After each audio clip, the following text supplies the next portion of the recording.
And at this time, I'd like to introduce our keynote speaker. I've read a lot of bios my last number of years here on the board. This one's a little different, so bear with me. I'll try and get it right. Have you ever felt that you could do your job just fine if you didn't have to deal with people? Wouldn't it be nice if you could get 100% commitment to your plan or idea? Do you sometimes feel as though you and your colleagues are speaking different languages?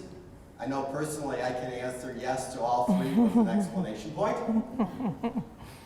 Well, we're in luck. Armed with a background in leadership and human resources management, and blessed with a passion for people, Jennifer Ledet assists leaders and teams from the mailroom to the boardroom to improve engagement, teamwork, and communication with their teams to impact their bottom line. Jennifer has even been dubbed the WD-40 of business because she helps leadership teams get unstuck so they can accelerate their results. Jennifer is also a professional runner, so to speak. She runs the speaking engagements, the grocery store, after a retriever, that is. Please help me welcome from Thibodaux, LA, Louisiana, speaker, author, and she says here average water skier, but I talked to her, she's not average. Please join me in welcoming Jennifer Ledet. Thank you. Thank you. Good morning. Thank you for waking up early and being here. So I have a question for you. When you think about New Orleans, what comes to mind? Bourbon Street. Bourbon Street, yeah. What else?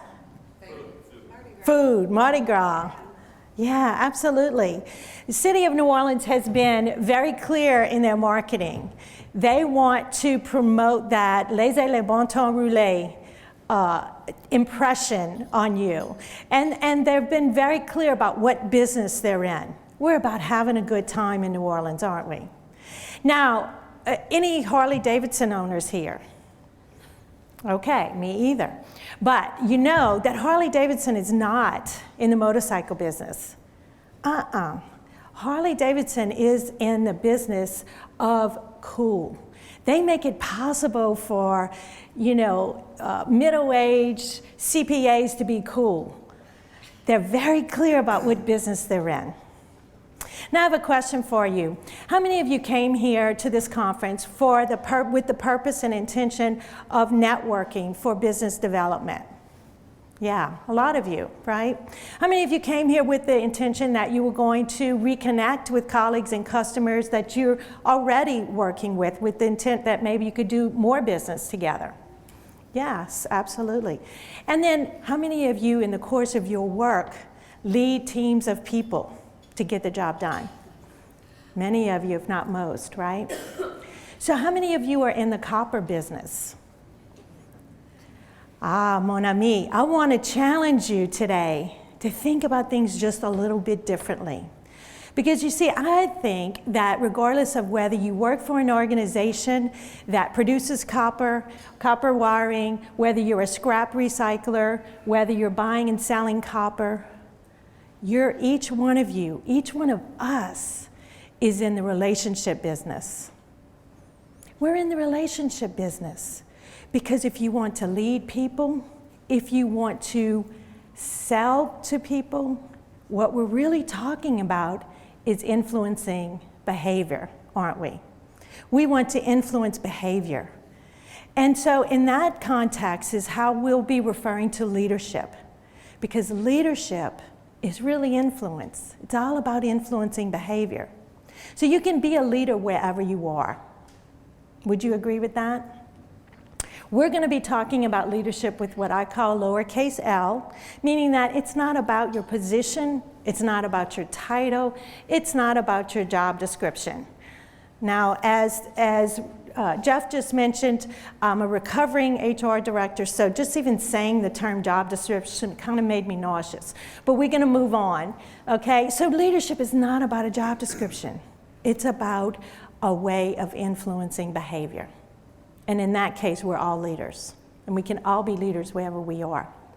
Now, being that I'm from South Louisiana, in case you haven't noticed, I think that leadership is a little bit like our gumbo. Now, you know, when we make, first of all, there's a saying that there's no two gumbos alike, and nobody's gumbo's like your mama's. And I think it's pretty true, right, Cindy? We love our gumbo. But when we go to cook a gumbo, we're going to put a little bit of this, a little bit of that. We're going to add our own flair, our own flavor, our own style to it, right? But the basic steps remain the same. And this is true in your recipe for leadership success as well. You're going to follow the same basic steps, but you're going to add your own flavor, your own flair, and your own style. Now, in the next few minutes that we have together, you're going to pick up some tips that you can use immediately to not just communicate with people, but to really connect with them, to build employee engagement. And we all know how important employee engagement is to the bottom line, don't we? Without engaged people, you can forget having engaged customers. And you're going to pick up some tools that will help you to get buy-in for your ideas and your proposals. And then, of course, to become the kind of leader that other people want to follow. So just for grins and giggles, and to keep it easy to remember, we're going to use the GUMBO acronym as we talk about 5 key aspects of leadership. So here's our recipe. So the G is get clear on your assets. U is understand others to build relationships. M is modify your approach to better season the conversation. B is bring out the best in others with respect. And then last but certainly not least is optimize your influence. So let's jump in. Get clear on your assets. Now, many people understand that in order to sell a product or service, in order to lead people, we need to work on those interpersonal relationships, right? What many people fail to realize is that the first step to doing that is gaining some intrapersonal information or knowledge of yourself, also known as self-awareness. By gaining answers to the questions like, what are your strengths? What are your limitations? What are your hot buttons? Why do you think, feel, and act the way that you do? In which situations are you going to be most effective? And in which situations are you going to be not so much? What makes you you, and how can you become a better you? With the answers to those questions, you can literally set yourself up for success. Now, ever present on any good Cajun mama's mind, or Cajun daddy for that matter, because men like to cook a lot too, is what am I going to cook for supper? Cajuns sit down for their morning coffee and they talk about what they're going to cook for supper or what they're going to cook this weekend. I mean, we don't eat to live, we live to eat. And I got the hips to prove it. So we're blessed though, because we have lots of natural abundant resources. We might have some good blue crabs, some fresh Gulf shrimp, or some salty oysters. I heard some of y'all had some oysters on the half shell while you're here. We're blessed to have all of those things. Or maybe we might have some spicy boudin or some smoky andouille, and always fresh vegetables from the garden. But before I can figure out what I'm going to cook, I need to take stock of what I have on hand. And that's exactly what you have to do in your leadership recipe. You need to take stock of what you have to work with. So I work with leaders and teams at all levels, and I don't care if I'm working with the boardroom or the mailroom. Every time we start with self-assessments. I have tools in my toolbox that I'll use, and no matter what, it's eye-opening for people to see, oh, I never thought of it that way. That's true, I am good at that, and identifying those things that you're good at. So I encourage people to take those self-assessments. Now, I want to caution you because you want to make sure it's a valid self-assessment, okay? There's a lot of wild and wacky stuff out there, folks. But getting clear on those assets is an important first step. So I want you to think about this in terms of, this is not some soft feel-good concept here. Mais non. This is a hardcore business strategy. Research shows that 83% of people who are high in self-awareness are also top performers. The two just go hand in hand. So you want to take the time and invest the time to identify your strengths. So take a moment and think, what are your top, say, 1 or 2 strengths that you bring to your work? Anybody want to share? Come on, I know y'all are not shy. Give me one strength that you bring to your work. Yes, Jeff. Analytical. Analytical, absolutely. We need you, yes. Enthusiastic, and we need both of those, don't we? We need both of those. Now, I think what happens is that many of us are hesitant to share our strengths in a group like this. For one thing, I don't know about you, but my mama was always telling me to be humble and not brag. Well, I don't think that identifying and sharing your strengths is bragging. But you know, we've kind of been conditioned to focus on our weaknesses and our limitations, haven't we? Think about it. When you were in school and you came home with a report card and you had all A's and maybe 1 D or C or something like that, what got more attention? See, in my case, it was a U in conduct because I talked too much. But guess who's getting paid to talk now? I got the last laugh.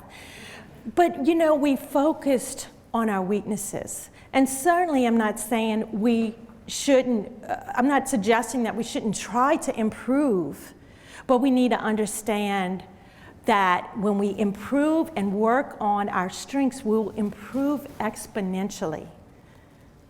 Another important concept is, what is your degree of suckage? I think we all need to identify what are the things we just really suck at and stay the heck away from them, right? I think I just coined a new term.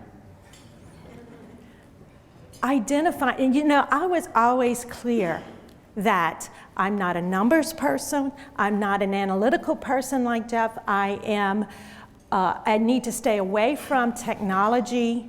Those things are not my jam. They're not my thing.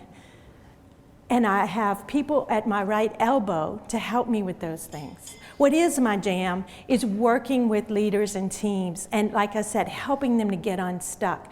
Because often we have those linear thinking leaders who immediately when there's a problem, they want to go to, we need to have strategic planning, and that may be so. We may be fixing the wrong problem though. Where I come in is I'm not a linear thinker. I think laterally, and I help those folks realize that as long as you've got people who are pulling against you and against one another, you're never going to make forward progress. So I help them to become unstuck. I call it strategic planning, because we need to get those things, get everybody rowing in the same direction, and then we'll really move fast. But it's important to identify not only your strengths, but the things that you're not so good at, so that you can set yourself up for success.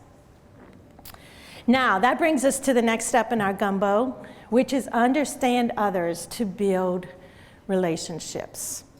Now, in South Louisiana, there's a saying, if you want to cook a great meal, or fix a car, or build a house, first you make a roux.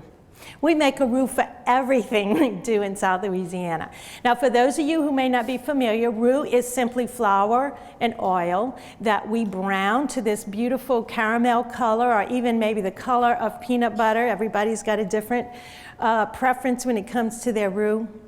But the roux is a foundation for our gumbo. It's going to thicken our gumbo, and it's going to give it a rich flavor.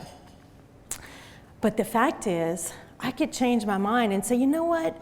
Instead of this gumbo, I think I'm going to make a sauce piquant, or a courtbouillon, or a jambalaya, because the roux is the foundation for all of those dishes and more. And in the same way, your ability to understand other people is going to be the foundation for your success as a leader. Your ability to relate to people and connect with people. That's going to be the foundation of your success. That's going to be what's going to help you to influence their behavior. Understanding other people doesn't have to be that difficult. Believe me, I know. I used to feel like I was beating my head against a brick wall with some of the people that I worked with. And then I finally was able to understand that, you know, y'all, we live in I sound like an old mama, but we live in a selfie society these days. We're so focused on ourselves, and it just seems like it's becoming worse. What I want to suggest that you do is focus on the other person. Really tune in to the other person. Notice and observe. How do they behave? How do they communicate? What kind of pace do they use? Are they fast-paced or are they more moderate-paced? Do they want just the bullet points or do they want extreme detail and specifics? It's important to notice that. Listen to what's not being said. Notice the body language. This is a skill that, if practiced, you can become really good at it. And I'm a testament to that. I am the least observant person on the planet, I promise. But it's a skill that I've practiced. Now, I'm much more observant with people.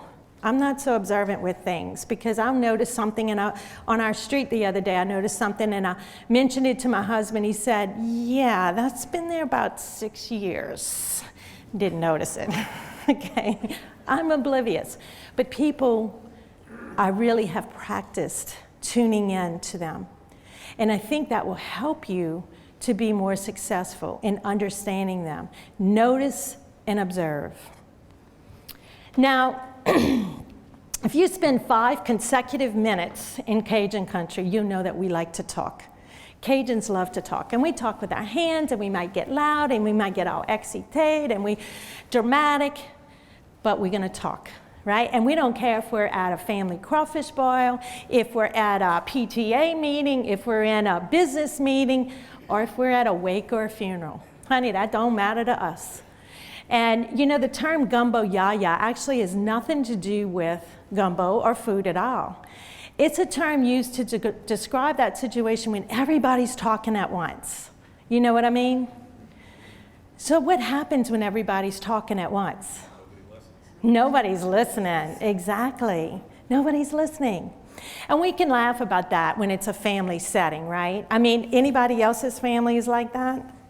I mean, you could set your hair on fire and nobody would notice because they were all so busy talking. You know, they don't care if anybody's listening. But in a business setting, not that effective. In fact, one of the most important skills you could develop as a leader is the ability to listen.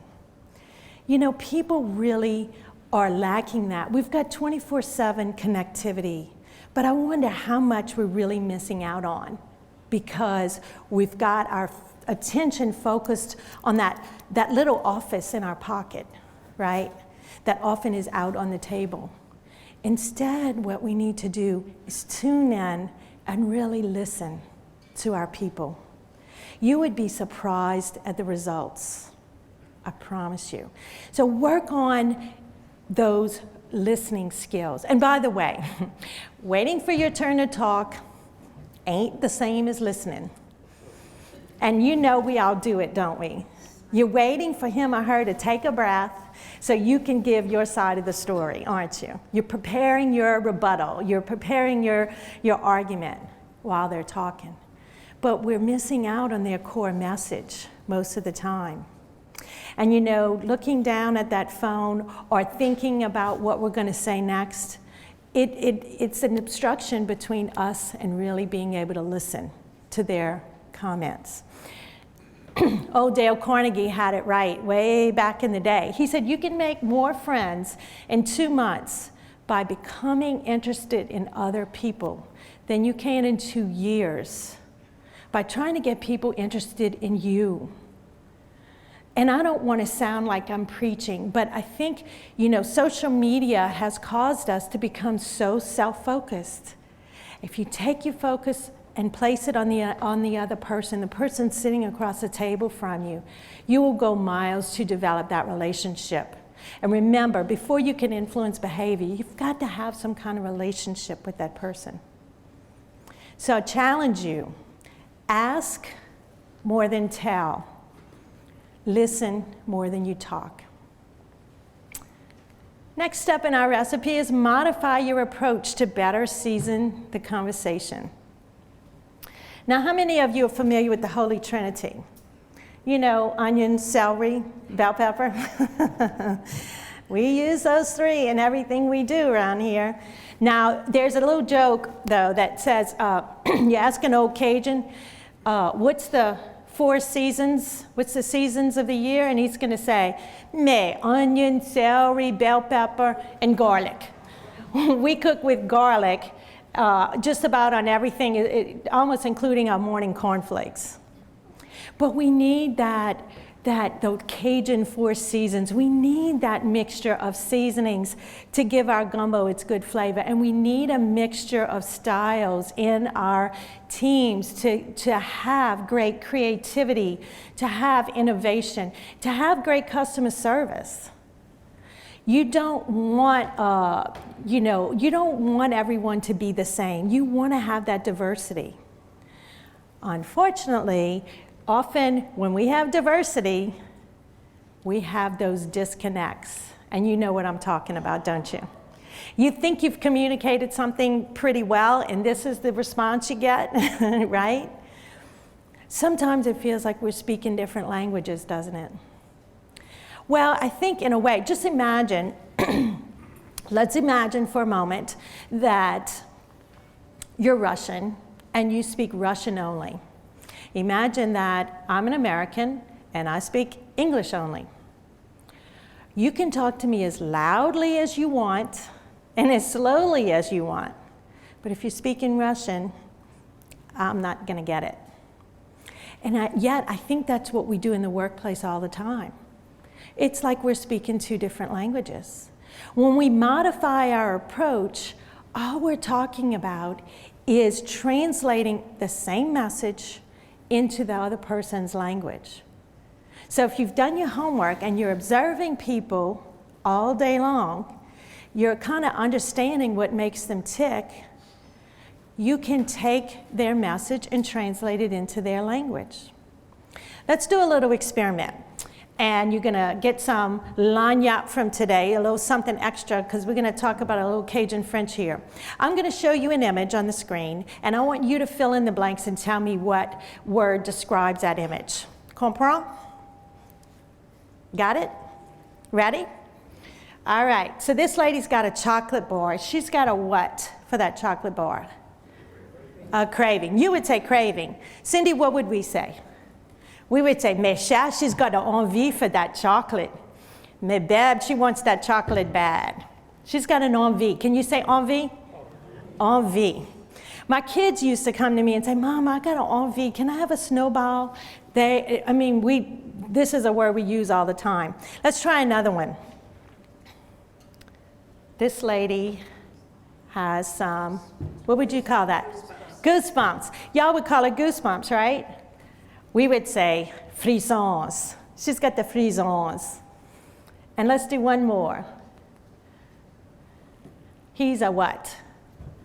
A fool. Yeah, you would probably say fool. We would say he's a couillon. Mais that tickleur, that's a couillon if I ever did see one. But it's an affectionate term that we use. So if we're trying to speak 2 different languages, we're going to have a little bit of trouble communicating, aren't we? I want to suggest to you a simple technique, and it's all about, once you've observed the other person's behavior, mirroring back to them their communication style. So if you notice, Jeff is going to want lots of detail, and that's good, that's okay. So speak to him, you're going to give him lots of detail. If he's an analytical person. Mary Lou, she's going to want to say, hey, how you doing? How's your mom in there? Did y'all go out last night? Did y'all have beignets this morning? Did y'all have a good time? Right, Mary Lou? Maybe she's not going to say it that way, I'm guessing, unless she's from here. It's all good. And I'm not talking about changing who you are or changing the message, but quite the contrary. What I'm saying is by modeling their behavior and their style is a way of getting your message across more effectively and more quickly. And so stop beating your head against the wall like I was, and just adapt your style to them, and you'll see the results. It'll be amazing. So, okay, you skeptics, I get it. You're probably saying, why should I bother? You know, I am what I am, deal with it. Well, good luck with all of that, okay? That's what I got to tell you. You should bother to do this because people do business with people they know, like, and trust. People follow leaders they know, like, and trust. People buy from people they know, like, and trust. If you're speaking, or if they feel like you're speaking two different languages, how can they know, like, and trust you? It's just good business practice. So adapt your style to meet the other person so you can be more effective. Brings us to the next step, which is bring out the best in others with respect. Now, in my family, if my husband is cooking, which happens pretty often, and he's a really good cook, he's gonna cook a chicken and andouille gumbo, which is delicious. I'm gonna sit back and have a glass of wine. I'm not gonna get in his way, and it's gonna be awesome. But if I'm cooking a seafood gumbo. I'm cooking today, so we're cooking seafood gumbo. Now, my next step is that I'm gonna create a nice, rich stock with those seafood peelings so that I can have, bring all of those flavors together in my gumbo. Now, what I want to do, though, is bring them all together and not lose their individual flavors. In our recipe for success in the workplace, we want to have everyone retain their unique natural talents and strengths. That's what makes our team strong. That's where we're gonna have that creativity, that innovation, those different perspectives. But this is often the result, don't you find? We have a lot more opportunity for those conflicts.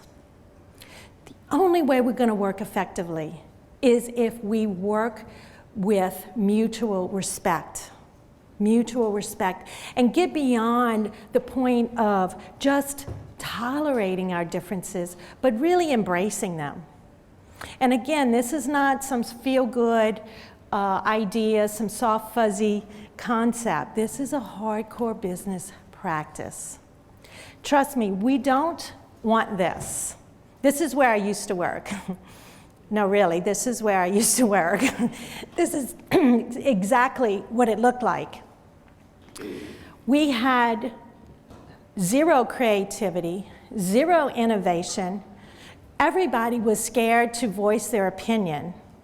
And folks, I don't need to tell you, that's not a good situation. That's a scary situation. That's when bad things happen. You don't want people going along just to get along. You hired them, you pay them the medium-sized bucks so that they will give you their input. And we need to make it welcome. We want to welcome that input. Now, in all of my years working as an HR professional and conducting exit interviews, might surprise you to hear that I never once, not one time, had an employee say, I'm leaving my job because my supervisor just communicates too much. She communicates with me too much. Have any of you ever heard that? It doesn't happen, people. We are so afraid of over-communicating, and the opposite is happening. And my thing is, err on the side of over-communication. If you think you're over-communicating, maybe you need to communicate even more, because we tend to under-communicate. Now, many years ago, my husband and I ran the Crescent City Classic. Okay, correction, truth be told, I never ran anything, okay? My husband ran and I walked, and I think I might have even been pushing a stroller at that time. So needless to say, you've got all those elite runners, the Nigerians that are way in the front of the pack, you know what I'm talking about. Me, I'm way in the back over there. and you know, I never heard the starting pistol. I was so far in the back, I never knew we were starting until we just kind of gradually started shuffling forward, you know? And now, the elite runners, you know, they heard the starting pistol and they took off like a shot. And it reminds me of the way communication is in corporations and companies today. You know, that C-suite, those executive leaders, they hear the starting pistol and they take off like a shot. Or they might be the ones firing the starting pistol. They're the ones creating the initiatives and the strategies and the big goals, right? So they're the ones, they want to take off like a shot.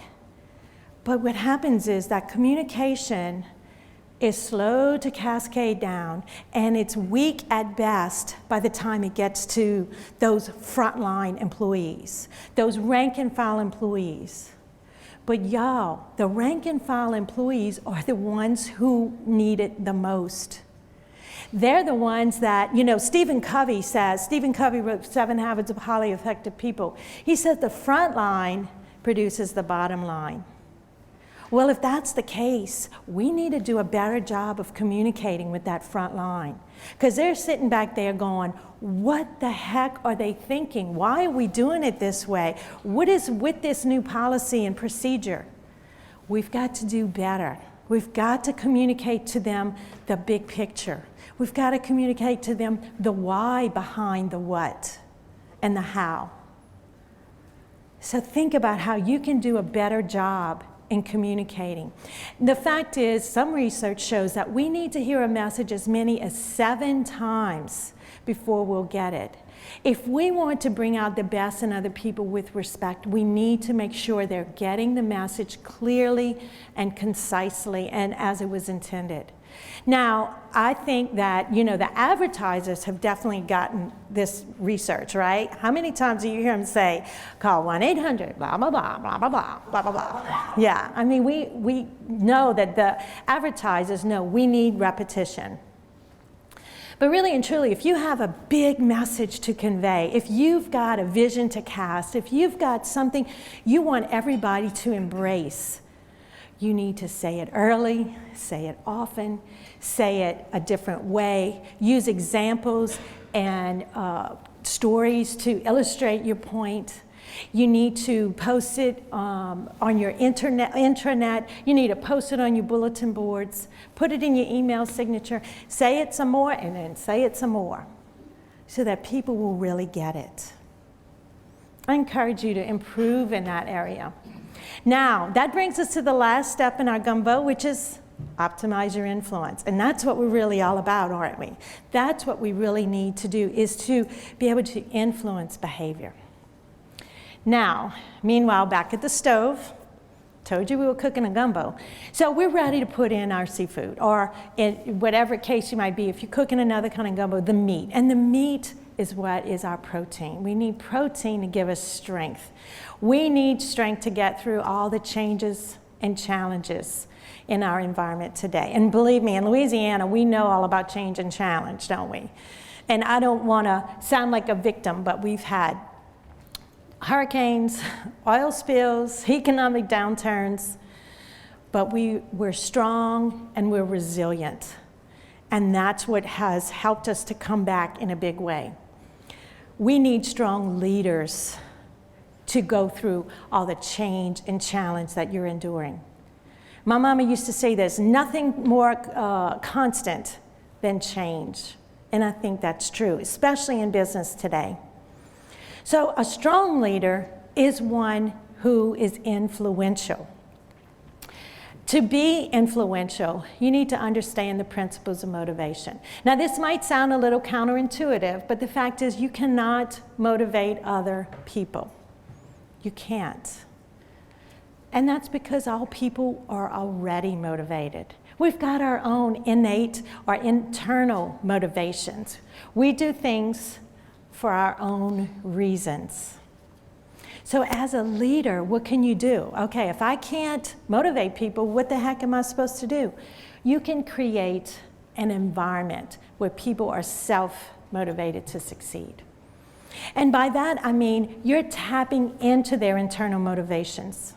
So if you have paid attention and observed and noticed their behavior, their communication style, you'll learn what makes them tick, what motivates them. For some people, it's purely money, and that's okay. For some people, it might be fulfillment in their work. For some people, it might be helping others. For some people, it might be challenge. It's up to you to figure that out. But setting them up for success is tapping into their internal motivations, tapping into their strengths. Taking it a step further, if I understand you better than you understand me, I can control the communication. So that's just simply saying that I can put my message into your language so that you will really get it. Plain and simple. And then one more, if I understand you better than you understand yourself, then I can influence you. Notice I didn't say control you. I did not say manipulate you. Those are very different things, aren't they? Influence, the old command and control style of leadership has gone bye-bye, and I think that's a very good thing. With command and control, you might, at best, get compliance, but you'll never get commitment. You'll never get commitment. I don't know about you, compliance is just not enough. That means they're doing the bare minimum. That means they're just following the rules and nothing more. Now, recently met with a potential client, a CEO of a telecommunications company, and I was asking him about their culture and their environment and what levels of trust did he feel that they had within the organization. And he banged his fist on the table and he said, "My employees better trust me, by God, they don't have a choice." Well, I almost busted out laughing. I mean, it's the most ridiculous thing I ever heard. You can't demand people trust you. Trust is earned. Demanding that someone trust you is about as silly as demanding that someone love you. It just doesn't work that way. It just doesn't work that way. Again, with command and control, you might get compliance, but you'll never get commitment. By the way, I graciously declined to work with this guy. So you can't fix stupid. So, as a leader, many people say, we want to have a positive work culture. And to me, sometimes it's a little bit like saying, I want to lose weight, but then not being willing to change your eating or exercise habits. We all want a good culture in our company, but are we willing to do what it's going to take to get there? As a leader, your role should not be just reading and reporting out the temperature like you're a thermometer. You need to be the thermostat. You need to set the temperature. You need to set the tone. And you do that by everything you do. Because guess what? You are being watched. Your people are watching you. And if your actions are not congruent with your words, guess what? They're following your actions. There's a quote that I love: "What you're doing speaks so loudly that I can't hear what you're saying." And the culture that you have because you've either allowed it or you've created it. Let me say that again. Your culture is what it is because you've either created it or you have allowed it. Now, it's really up to you. What are you going to tolerate? Are you going to tolerate people gossiping and stabbing each other in the back? I don't think that's the culture you want. So you have to be conscious and very intentional. And it is a big ship, but it is possible to slowly turn it if you want to change your culture. So think about it. Now, I know you're all familiar with our good old Cajun ketchup, right? Tabasco. Everybody knows Tabasco? Okay, well, you don't know my Tabasco. My Tabasco is my very red golden retriever. Tabasco was our family member for 14 years. And we miss him terribly. Tabasco, we got him as a puppy. And when he was a puppy, my husband and my boys wanted to train him for hunting, which I knew from previous experience that would make for a very obedient and very well-mannered dog. So I said, that's fine. And they went ahead and they trained him and they worked him and worked with him. And when he was about a year old, I guess, maybe 9 months, my big claim to fame was that I trained him to retrieve my newspaper. Now, I'm no dog whisperer or anything like that, but I had my own methods, okay? My husband had the book, and they did it by the book and all that. Not me. I did it my own way. It was like he was my child, and I taught him to obey. Well, I've quickly realized that it's not the going out and fetching the newspaper that's difficult, right? It's the bringing it back and giving it to mama. So what I taught him, my husband would teach him when he brought the dummy or the duck, as the case may be, he would say, leave it, and he would drop it at his feet. Well, the way I trained Tabasco was I said, thank you, Tabasco, and he would release it gently into my hand. When I was training him, and every day after that, when he would do it right, man, I would say, attaboy, Tabasco, thank you, good job. And I'd rub his ears, because he loved to have his ears rubbed. And I'd give him a piece of cheese, because Tabasco loved cheese. Well, Tabasco's no dummy. He figures out, if I get one piece of cheese for one newspaper, oh, yes, he did. He could wipe out an entire block in seconds flat. I kid you not. He would stack up those newspapers and bring them all to me at once. I share this with you because I think people are a lot like Tabasco. I think a little bit of attaboy, attagirl, thank you, job well done, nicely done. That goes a long way with people. I want to challenge you in your interactions today, tomorrow, beyond. Think about setting yourself a goal. Maybe it's, I'm going to thank 3 people today, every day, before my head hits the pillow at night. Set yourself a goal to thank and appreciate other people and see what kind of results you get. Thank y'all for being so attentive. I've enjoyed being with you.